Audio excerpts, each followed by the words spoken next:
So this is a video on how to pull the engine or transmission or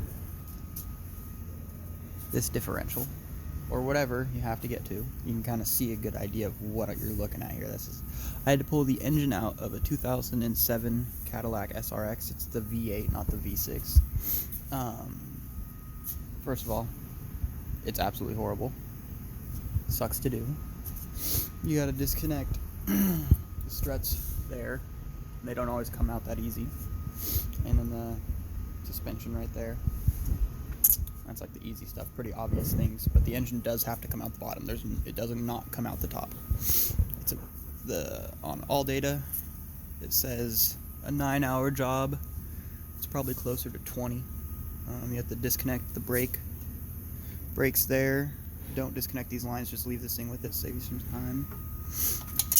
And you got to disconnect all these lines. There's the fuel lines, brake lines to the rear. In order to get this differential out, you have to drop the subframe, unless you're already pulling the engine. But yeah, it is a subframe drop for sure. There's no way you're getting that out of there any other way.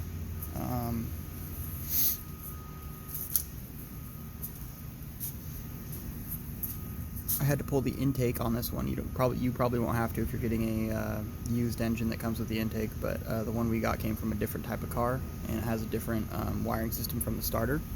So we had to switch those. You're going to take the O2 sensors. You've got to drop the entire exhaust, drive lines obviously, and then axles.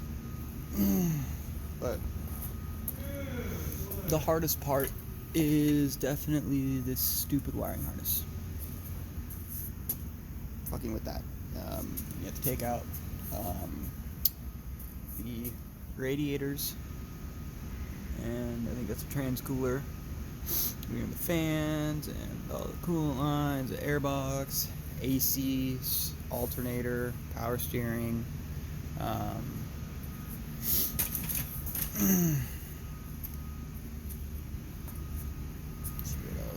What else am I missing here?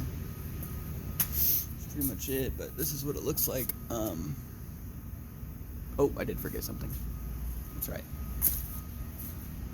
You have to take out the transmission and the transfer case, which is, whatever, right? This doesn't take very long. It's pretty easy, honestly, compared to the rest of the car, taking the transmission out. You don't have to put it on 2 trans jacks, but I did just to keep it stable because I wasn't going to be using it for a while, but you can take it out without this. Taking the transmission out, you could probably do it in like 4 hours, 3 hours maybe. It's not super hard. The only thing that's hard is you have to get to these top bolts right here, and there's a huge bracket and wiring harness on top of it, and you can just pry up on the wiring harnesses to get them out of your way. And then with an extremely 5 foot long extension, you can get to the bolts with a wobbly socket. And that's it. The torque converter bolts are kind of a bitch to get to as well. If you have a 2-foot extension and a wobbly, I think they're 18s, pretty sure. To get those off, it's pretty hard to get vision on them, but you can get it that way. You have to go around a bunch of AC lines and shit, and transmission lines to get to it.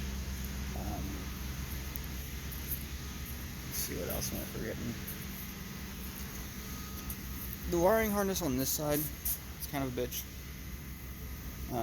Figuring out what you're going to leave, because you're going to leave part of the wiring harness, and you're going to leave that part of the wiring harness, and that part. And then those AC lines stay. I was able to leave this. You don't have to. You could take the whole radiator pack out as a whole if you wanted to. I just didn't, because I didn't want to try and get back to these things and take those off. But now, after doing all the other bullshit, since I didn't do that, I would have just taken it all out as a pack, because it's pretty hard to take it out one by one. It really is. And then you have to take this joint out of the steering column, because when you lift the engine off the car, it binds between the exhaust manifold and the engine bay, and it won't. You'll fuck up your steering. You'll rip your steering through, or something bad will happen. You don't want to do that. It's not that crazy. I mean, I did it. I've only been working on cars for about a year or so now. Not saying anyone can do it. Most of my experience working on cars, I think I started doing transmissions and engines after working here for like 3 weeks. So, I mean, I have been doing this for like 8 months. 6 months ago, this would have taken me a lot longer. This is definitely the hardest car I've worked on. I just did a twin-turbo V6 2012 Ford F-150, which it sucked a little bit. This sucked a lot. Definitely don't bid this job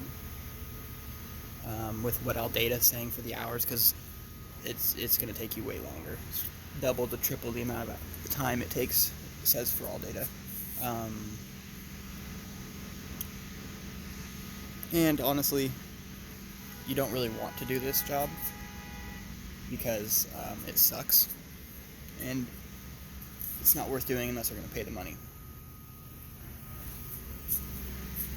Hopefully this gives you guys a good idea of what you're getting yourself into. This is the bracket that goes on top of the transmission, in between, right above the bell housing bolts, and this has a bunch of wire. Every one of those holes has a different wire going to it to plug into, and these two go where the bell housing bolts go, and it's really in the way. I took it out before I took the engine out, and it was mainly just to see what the fuck was going on back there, but I don't think you have to, but I would recommend it. It would make things a lot easier for you.